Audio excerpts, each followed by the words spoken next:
Still in Plano, Texas, HQC 2022. We got the new Nightshade 2023 Camry with some new updates. Let's get into it. So this Nightshade Camry, get it in the SE grade. You can get it in front wheel drive, you can get it all-wheel drive. This one is the hybrid. That's the one I would be getting it in. I love these. Look like these bronze wheels look like they're straight pulled off the TRD model of the Camry, and I'm perfectly okay with that. 19-inch wheels. We have this new paint color on it. I'll put exactly what it is. There's so many new paint colors that are blowing through my mind right now from Toyota, but you can also get this in black and white if you want. The headlights also have additional blackening on them. This also has the black mirrors. I won't be able to get on the inside.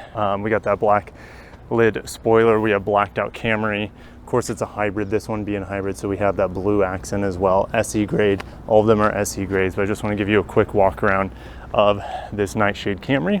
See you in the next video. Thank you so much for watching.